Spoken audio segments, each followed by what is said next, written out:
Marcus Williams clutched his small blue backpack tightly as he walked through the airport terminal with his mother. The 8-year-old boy could not stop smiling. After all, this was his very first time flying on an airplane. "Mom, are we really going to sit in those big seats at the front?" Marcus asked, looking up at his mother with wide eyes. Dr. Tanya Williams smiled down at her son. "Yes, we are. First class all the way to Atlanta." She had worked extra shifts at the hospital for 3 months to afford these tickets. As a pediatric surgeon, she wanted to give her only child this special experience. Marcus had been counting down the days for weeks.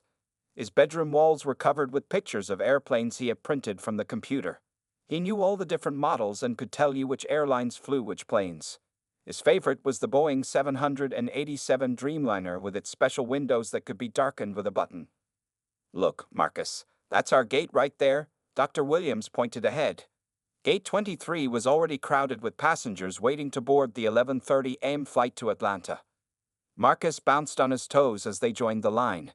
He wore his best clothes for the trip, dark blue pants and a button-up shirt his mother had ironed that morning. His new sneakers squeaked slightly on the shiny airport floor. "When do we get to board, Mom?" he asked, trying to peek around the adults standing in front of them. "Soon, honey. First class gets to board first, remember?" Dr. Williams checked her watch. It was almost time. Just then, a voice came over the loudspeaker. "We are now beginning the boarding process for Flight 302 to Atlanta. We invite our first-class passengers and those needing special assistance to board at this time." Marcus grabbed his mother's hand and squeezed it tight. "That's us," he whispered excitedly. They made their way to the front of the line, where a smiling gate agent checked their boarding passes. "First time flying?" the agent asked Marcus, noticing his excitement. "Yes, and we're sitting in first class." Marcus couldn't contain himself. "Well, enjoy your flight, young man," the agent said, handing back their boarding passes. Walking down the jet bridge, Marcus felt like he was entering another world. The smell was different, a mix of fuel and something clean and new. The sounds echoed strangely in the narrow passage. His heart beat faster with each step. When they reached the airplane door, a flight attendant greeted them warmly. "Welcome aboard. First class is to your right." Marcus stepped onto the plane and gasped. The first-class cabin looked even better than in the pictures. The seats were huge and spaced far apart. Each one had its own TV screen and looked super comfortable. "Our seats are 2A and 2B," Dr. Williams told Marcus, guiding him forward. Marcus slid into his window seat and immediately started exploring. There were buttons on the armrest that made the seat move. A soft blanket was folded neatly on the seat. He found headphones in a small package. "This is the best day ever, Mom," he said, his eyes shining with joy. Dr. Williams smiled as she settled into her seat beside him. "We're going to have a wonderful time visiting Grandma and Grandpa." More passengers began boarding the plane, walking past them toward the economy section. Marcus watched them with interest, feeling special in his big, comfortable seat. "When will we take off?" he asked, peering out the small window at the airport workers loading luggage into the plane's belly. "In about 30 minutes, his mother answered. "First, everyone needs to board, and then the pilot has to get permission from the control tower." Marcus nodded seriously. He knew about control towers from his airplane books. Little did Marcus know that his perfect first flight was about to face serious trouble. But for now, he was simply a happy boy, ready for the adventure of a lifetime. As more passengers filed onto the plane, Marcus watched with interest. He noticed how some people looked at the first-class section with longing before moving to the back of the plane. He felt lucky to be sitting in such a nice seat. "Mom, can I have the window open for takeoff?" Marcus asked, already reaching for the plastic cover. "Of course, honey. That's the best part." Dr. Williams smiled, helping him adjust his seatbelt. Just then, a woman with blonde hair pulled into a tight bun approached their row. She was dressed in an expensive-looking cream suit and carried a designer handbag. She looked at the seat numbers, then at Marcus and his mother, her smile quickly fading. "Excuse me, I think you might be in the wrong seats," she said loudly. "These are first-class seats." Dr. Williams looked up calmly. "No, we're in the right place, 2A and 2B. The woman, who would later introduce herself as Patricia Henderson, pursed her lips. She looked at their boarding passes with obvious doubt. Well, that's unusual, Patricia muttered, just loud enough for them to hear. She took her seat across the aisle in 2C, still watching them with narrow eyes. Marcus felt suddenly uncomfortable. He looked at his mother, who gave him a reassuring smile, though he noticed her jaw was tighter than before. A flight attendant named Jenny came by offering drinks before takeoff. Orange juice, please, Marcus said politely when asked what he'd like. Are you sure they're supposed to be in first class? Patricia interrupted, addressing Jenny directly as if Dr. Williams and Marcus weren't there. It seems there might have been a mistake with their tickets. Jenny looked confused. Ma'am, I just find it unusual, Patricia continued, gesturing vaguely toward Marcus and his mother. Her meaning was clear to everyone. Dr. Williams straightened in her seat. Excuse me, what exactly are you implying? Patricia gave a tight smile. Nothing at all. Just making sure everyone is where they should be. First class is quite expensive, after all. Marcus shrank into his seat, the excitement of flying suddenly dimming. He'd never seen anyone talk to his mother this way before. A few other passengers were now watching the exchange. I am perfectly aware of the cost, Dr. Williams replied evenly. I paid for these seats myself. Patricia made a small humming sound of disbelief. Well, perhaps they were a gift then. How nice for you. Jenny, the flight attendant, shifted uncomfortably. Can I get you anything to drink, ma'am? She asked Patricia, trying to change the subject. Sparkling water, no ice, Patricia snapped. And could you please make sure this child behaves during the flight? I have important work to do. Marcus hadn't made a sound except to order his drink. He looked down at his hands, feeling his cheeks grow hot with embarrassment. My son has been nothing but well-behaved, Dr. Williams said, her voice now carrying a sharp edge. I would appreciate it if you would stop making unfounded comments. Patricia rolled her eyes dramatically. I'm just concerned about having a peaceful flight. Children don't typically travel in first class. An older man sitting in front of them turned around. I flew with my grandchildren in first class just last month. They had a wonderful time, he said pointedly. Patricia ignored him. Instead, she flagged down another flight attendant, a younger man named Derek. Excuse me, she said loudly. I think there may be an issue with these. People in 2A and 2B. Could you double-check their boarding passes? Derek looked embarrassed but approached their seats. May I see your boarding passes, please? Dr. Williams pulled up the digital passes on her phone, her expression now stone-cold. Marcus felt tears threatening to form in his eyes. His perfect first flight was turning into something awful, and he didn't fully understand why. Everything appears to be in order, Derek confirmed after checking. Patricia huffed. Well, I still think there's been some kind of mistake. They don't look like they belong in first class. The plane had filled up now, and several passengers were watching the scene unfold with uncomfortable expressions. Marcus wished he could disappear into his seat as Patricia continued to stare at them with open disapproval. The plane was now fully boarded, but they hadn't pushed back from the gate yet. Marcus sat very still, trying to make himself smaller in his seat. He kept his eyes on the small airplane book in his lap, but he wasn't reading it. He could feel Patricia watching him from across the aisle. Is there a problem? The head flight attendant, whose name tag read Melissa, had noticed the tension and approached their row. Before Dr. Williams could speak, Patricia jumped in. Yes, there is definitely a problem. This child is being disruptive. Marcus looked up in shock. He hadn't said a word or moved from his seat since getting his orange juice. Dr. Williams's face tightened. That is absolutely false. My son has been sitting quietly reading his book. Melissa glanced at Marcus, who indeed was sitting perfectly still with his book. He was kicking my seat and making noise earlier, Patricia insisted, though she wasn't even sitting in front of Marcus. And I paid a lot of money for first class. I deserve a peaceful flight. An uncomfortable silence fell over the nearby passengers. No one spoke up, though several exchanged concerned glances. I understand everyone wants a comfortable flight, Melissa said carefully. Perhaps there's a solution that would work for everyone. Patricia nodded firmly. I think they would be more comfortable in economy. There are more families with children back there. Marcus felt his throat tighten. He looked at his mom, whose eyes now flashed with anger though her voice remained steady. We are not moving, Dr. Williams said firmly. We paid for these seats, and my son has done absolutely nothing wrong. Melissa seemed unsure what to do. She lowered her voice and leaned closer to Dr. Williams. Ma'am, maybe it would be easier if you and your son moved. We could find you seats together in economy. It might make for a more pleasant flight experience. Dr. Williams stared at Melissa in disbelief.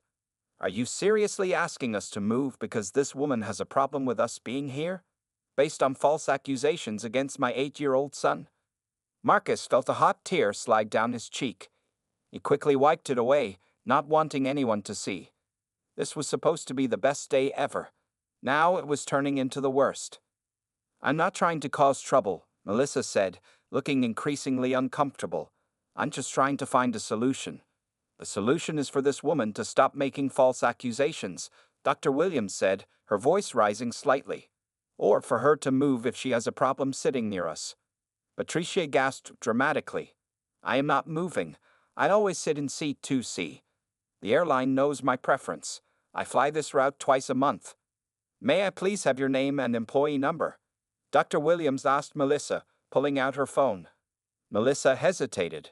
Ma'am, I'm just trying to resolve the situation. I'm asking the victims of harassment to move instead of addressing the person causing the problem. Dr. Williams pointed out. Your name and employee number, please. Marcus watched as his mother's fingers hovered over her phone screen. He'd never seen her like this before, so stern and unmoving. At home and at work, people always respected his mom. This was new territory. Melissa Jenkins, 45,721, the flight attendant finally said. But please, I'm not trying to make this worse.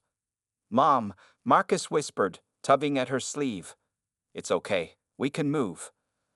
Dr. Williams looked down at her son, her expression softening.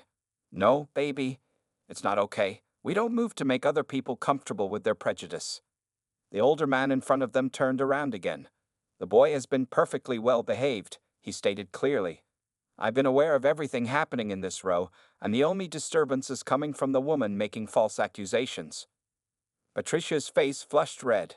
How dare you? This is outrageous. What's outrageous? Said another passenger, a woman in a business suit, is watching a child be bullied on his first flight. Marcus felt a small wave of relief hearing strangers defend him, but Patricia wasn't backing down. I want to speak to the captain, Patricia demanded. This is completely unacceptable treatment of a loyal customer. Melissa nodded. I'll see what I can do, but we're scheduled to push back from the gate in 5 minutes.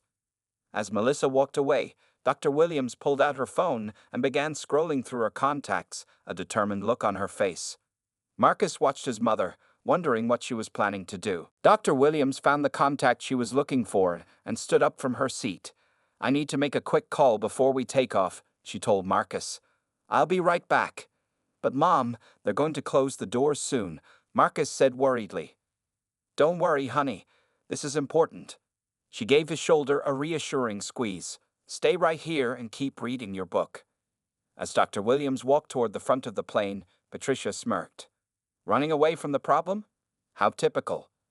Dr. Williams turned, her eyes cold. I am addressing the problem directly, something you'll understand very soon. At the front of the plane, Dr. Williams spoke quietly but firmly to another flight attendant, showing something on her phone. The flight attendant's eyes widened, and she quickly used the airplane phone to call someone. Meanwhile, Marcus sat alone, trying to ignore Patricia's stares. The older man in front of them turned around again. Hey there, young man. Is this your first flight? He asked kindly. Marcus nodded shyly. Mine was when I was about your age too, the man said. I was so excited I couldn't sleep the night before. My name's Robert, by the way.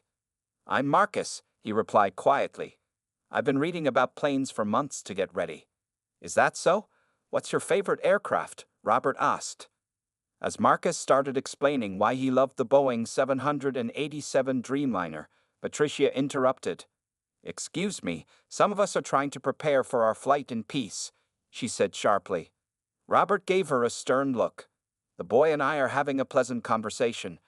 If that bothers you, perhaps you could use those noise-canceling headphones hanging around your neck. Patricia huffed, but said nothing more as Robert continued chatting with Marcus about airplanes. For a few minutes, Marcus forgot about the unpleasant situation. Then something unusual happened. The captain himself, in his full uniform with 4 stripes on his shoulders, came walking down the aisle directly to their row. The whole plane went quiet. "Miss Henderson," the captain addressed Patricia, who suddenly sat up straighter, looking pleased. "Yes, that's me," she said with a satisfied smile. "I'm glad someone on this plane understands customer service." The captain's face remained serious.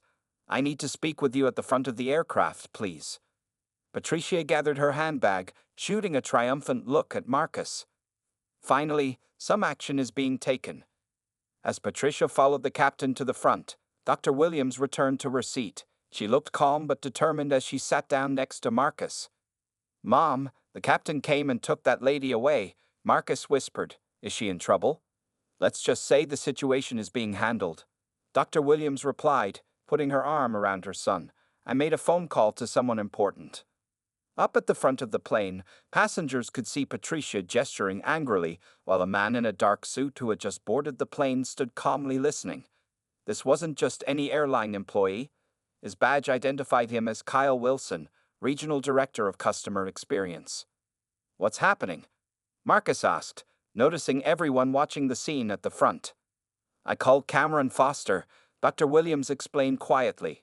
Marcus's eyes widened. He knew that name. Mr. Foster was his mom's old friend from medical school who now worked as a top executive at the airline. There were pictures of him and his mom at her graduation in their family photo album. "You know what I've always taught you, right?" Dr. Williams asked. Marcus nodded. "Stand up for what's right and use your voice." "And sometimes using your voice means calling on your connections when you need them," she added. "Being brave doesn't mean facing everything alone." The passengers watched as Patricia's face changed from confident to shocked to angry. The regional director was speaking firmly while the captain stood nearby. Melissa, the flight attendant who had suggested they move, looked extremely uncomfortable. Robert turned around again. "Your mom is something else," he said admiringly to Marcus. "Looks like justice is being served." Marcus felt a mix of emotions, embarrassment about the scene, but also pride in his mother for standing up for them.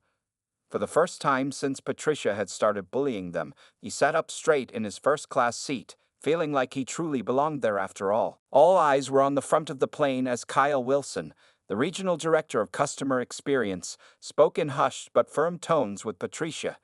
Though passengers couldn't hear exactly what was being said, Patricia's face told the whole story. Her confident smirk had disappeared completely, replaced by a look of disbelief and growing anger. "This is completely unacceptable." Patricia's voice suddenly rose loud enough for everyone to hear. "Do you know how much money I spend with this airline each year?" Kyle Wilson remained calm, his voice steady, but too quiet for others to make out his words. The captain stood beside him, arms crossed, his face serious. Back in row 2, Marcus leaned toward his mother. "What's going to happen now?" he whispered. "Justice," Dr. Williams replied simply, giving his hand a gentle squeeze. A minute later, Kyle Wilson walked down the aisle toward them, followed by the captain. Patricia remained at the front, her face now red with fury as she argued with another airline staff member. "Dr. Williams," Kyle said warmly, extending his hand. "I'm Kyle Wilson. I just got off the phone with Cameron Foster, who sends his regards." Dr. Williams shook his hand. "Thank you for coming so quickly."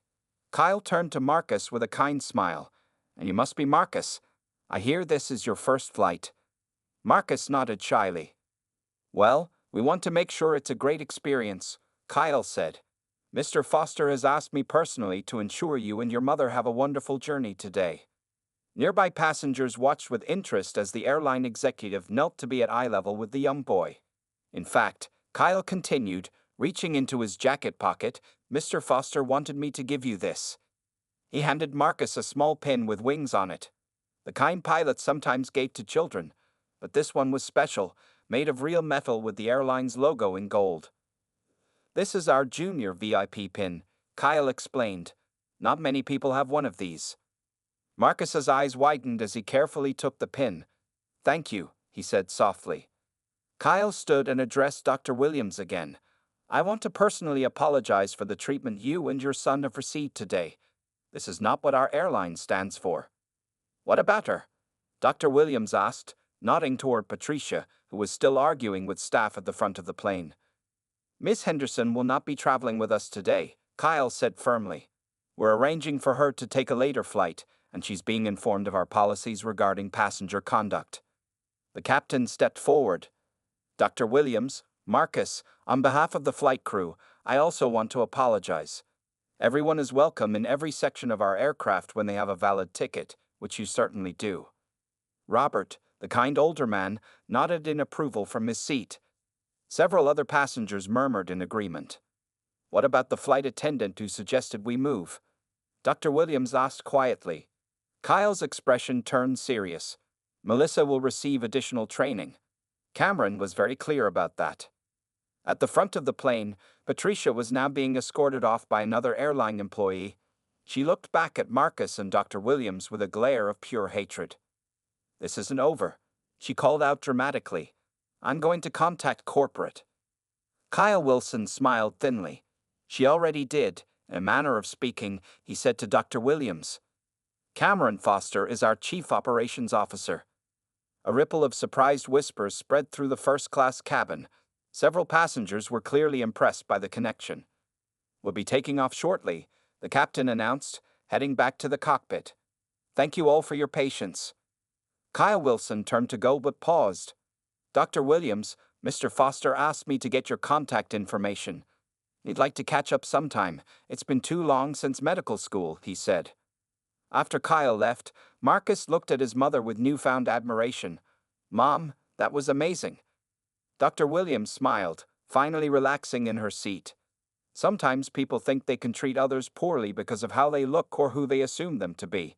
But they forget that appearance doesn't tell you anything about a person's connections, education, or power.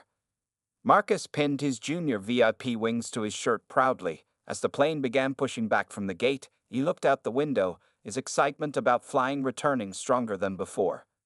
This is going to be the best flight ever, he whispered, watching as the ground began to move beneath them. As the plane soared into the clouds, Marcus pressed his face against the window, his earlier troubles temporarily forgotten in the wonder of his first takeoff. The ground grew smaller beneath them, cars turning into tiny dots and buildings looking like toys. Mom, we're flying, he whispered in awe, his eyes wide with excitement. Dr. Williams smiled, glad to see joy return to her son's face. The first-class cabin had settled into a peaceful quiet after Patricia's dramatic removal. Several passengers had stopped by their seats to offer kind words of support. About 20 minutes into the flight, the captain's voice came over the intercom.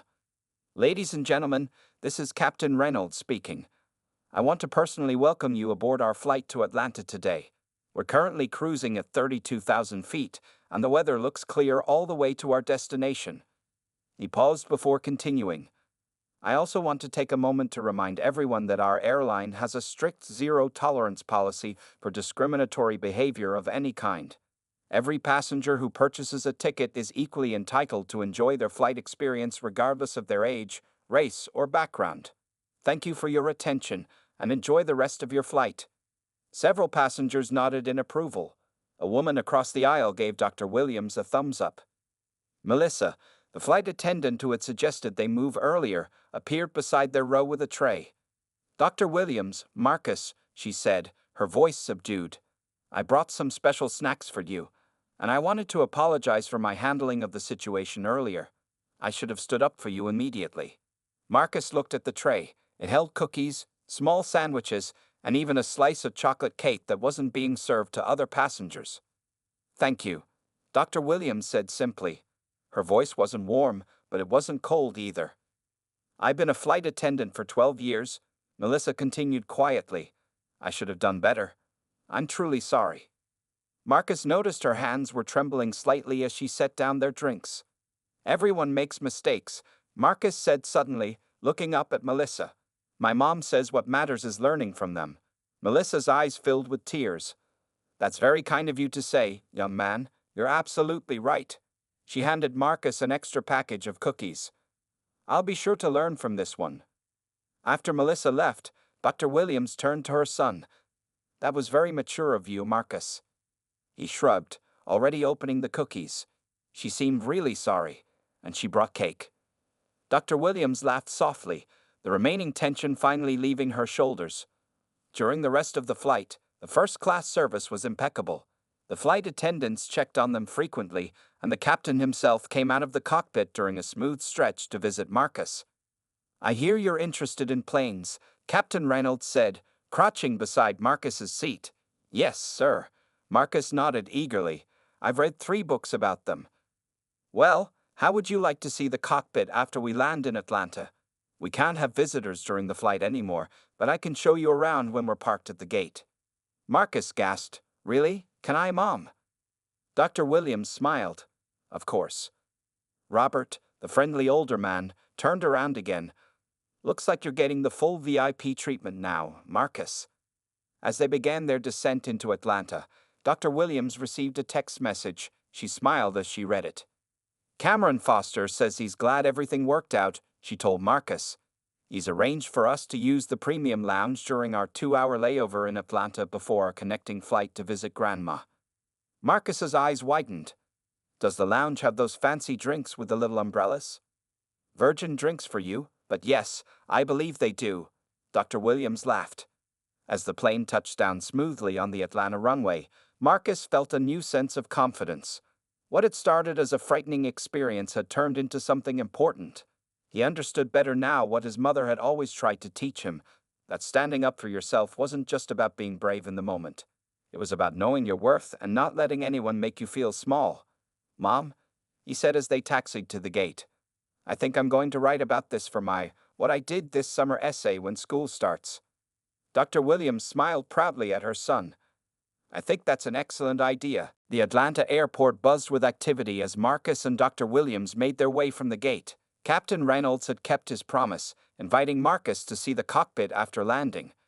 Marcus had sat in the captain's chair, touched the controls, carefully, with permission, and received a small logbook where Captain Reynolds had written a note encouraging him to consider becoming a pilot someday. Now, following the directions on Dr. Williams's phone, they headed toward the premium lounge. Marcus still wore his junior VIP pin proudly on his shirt. "Mom, do you think that lady learned her lesson?" Marcus asked suddenly, remembering Patricia's angry face as she was escorted off the plane. Dr. Williams considered the question. "I'm not sure, honey. Some people hold on to their wrong ideas very tightly, but I do think she learned that there are consequences for treating others poorly." As they walked, Marcus noticed people looking at them. At first, he thought it might be because of his special pin. Then he realized many were glancing at their phones and then back at them with recognition in their eyes. "Mom, why are people staring at us?" he whispered. Before Dr. Williams could answer, a young woman approached them hesitantly. "Excuse me," she said. "Are you Dr. Williams and Marcus? From Flight 302. Dr. Williams looked surprised. "Yes, we are. How did you know that?" The woman held up her phone. "You're trending on social media. Someone on your flight posted about what happened with that racist woman and how you knew the airline's COO." She turned her phone so they could see. On the screen was a post with thousands of likes and shares. "Just witnessed an entitled Karen get SCHOLEd on Flight 302. She tried to bully a black child and his mom out of first class, claiming they didn't belong there. Plot twist. Mom was a surgeon who went to med school with the chief operations officer of the airline. Karen got escorted off, and the kid got special treatment from the captain himself. Hashtag justice is served, hashtag flying while black." There were already hundreds of comments, most supporting Dr. Williams and Marcus. "Oh my," Dr. Williams said quietly, taking in the situation. "I hadn't expected this." "Would it be okay if I took a picture with you both?" the young woman asked. "My daughter is starting medical school next year, and I'd love to show her what a strong role model looks like." After a moment's thought, Dr. Williams agreed. The woman quickly snapped a selfie with them, thanked them profusely, and hurried off to catch her connecting flight. "Are we famous now?" Marcus asked, both confused and a little excited. "It seems we might be, at least for today," Dr. Williams replied. "How do you feel about that?" Marcus thought for a moment. It's weird, but maybe it's good if it helps other people stand up for themselves too. Dr. Williams hugged her son. "That's a very thoughtful way to look at it." When they reached the premium lounge, the staff seemed to be expecting them. The manager herself greeted them at the entrance. Dr. Williams and Marcus, welcome. Mr. Foster called ahead to let us know you were coming. We have a private room prepared for you if you prefer some peace and quiet after your experience. They were shown to a comfortable room away from the main lounge area. It had large windows overlooking the runway, plush chairs, and a table filled with snacks and drinks, including a special non-alcoholic fruit punch with a little umbrella for Marcus. As they settled in, Dr. Williams's phone rang. It was her mother, Marcus's grandmother. Tanya, are you and Marcus okay? Your cousin just called me about some viral posts with you two on an airplane. Dr. Williams sighed. We're fine, Mom. It's a long story, but we handled it. After explaining what had happened, her mother was silent for a moment. I'm proud of you, Tanya, she finally said. When I was your age, we couldn't fight back like that. We had to move seats, go to the back door, take whatever was dished out. Dr. Williams looked at Marcus, who was happily sipping his special drink by the window, watching planes take off and land. Things are different now, Mom, she said softly. Not perfect, but different. And I'm making sure Marcus knows he deserves to take up space in this world, no matter what anyone says. As she hung up, Dr. Williams joined her son by the window. Together, they watched a massive plane lift into the sky, carrying hundreds of people to their destinations. One day, Marcus said confidently, touching his junior VIP pin, I'm going to fly one of those big planes. 3 months after their eventful flight, Marcus stood in front of his third-grade class, giving his "What I Did This Summer" presentation. On the small table beside him, he had arranged his junior VIP pin, the logbook signed by Captain Reynolds, and a newspaper clipping. And that's how my mom stood up to the mean lady on the airplane, Marcus concluded, his voice stronger and more confident than it had been before summer vacation. She taught me that nobody can make you feel like you don't belong somewhere if you know that you do. His classmates applauded enthusiastically. Even Mrs. Peterson, his teacher, was wiping away a tear. That was an excellent presentation, Marcus, Mrs. Peterson said. You've shown us how a difficult situation can become a learning experience. After school, Dr. Williams picked up Marcus in her car. How did your presentation go? She asked as he climbed into the back seat. Great. Everyone liked it, and Mrs. Peterson said it was the best one in the class. Marcus replied proudly. That's wonderful, honey. I have some news for you too, Dr. Williams said, looking at him in the rearview mirror. I got a call from Mr. Foster today. Marcus's eyes widened. The airline boss? Your friend from school? Dr. Williams nodded. The very same. After what happened to us, the airline decided they needed to improve their training. They're starting a new program to teach their staff how to handle situations like ours better. Because of us? Marcus asked in amazement. Yes, because of us. And Mr. Foster has asked if we would help. He wants us to come speak to some of their new flight attendants about our experience. Marcus sat up straighter in his seat, like, tell our story to real flight attendants? Exactly like that. They need to hear from real people who experience discrimination. It will help them understand why it's so important to treat everyone fairly. Marcus thought about this as they drove home. 3 months ago, he had been that scared little boy, shrinking in his seat, wishing he could disappear. Now, people wanted to hear what he had to say. When they got home, Marcus found a large package waiting on the porch. His name was on the shipping label. What's this? He asked, picking it up. It was surprisingly heavy. Open it and see, Dr. Williams smiled. Inside the box was a model airplane kit, not a simple snap-together toy, but a detailed scale model of a Boeing 787 Dreamliner in the colors of the airline they had flown with. There was a letter, too, on official airline stationery. Dear Marcus, the letter began, I heard about your brave behavior on Flight 302 this summer from my old friend, your mother. The aviation world needs more young people like you who are passionate about airplanes and stand strong in difficult situations. This model is just like the planes I oversee every day. I hope building it will inspire you to keep learning about aviation. Maybe someday you'll fly for us. Sincerely, Cameron Foster, Chief Operations Officer. Wow, Marcus breathed, carefully lifting the model kit. This is the best one I've ever seen. That evening, as Dr. Williams helped Marcus organize the many tiny parts of his new model, her phone chimed with a news alert. The headline read, Major Airline announces new anti-discrimination training program following viral incident. There was a photo of Kyle Wilson, the regional director who had removed Patricia from their flight, standing at a podium. The article mentioned that the airline had created a new position, Director of Passenger Equality, and that all staff would receive extensive training. "Mom, look at this," Marcus said, showing her a social media post on his tablet. A group called Flying While Black had shared the news article, adding, "This is what happens when we stand up, speak out, and use our connections. Thank you to Dr. Williams and her son for turning their negative experience into positive change." Marcus looked up at his mother. "We really did make a difference, didn't we?" Dr. Williams nodded, pulling her son close for a hug. "Yes, we did.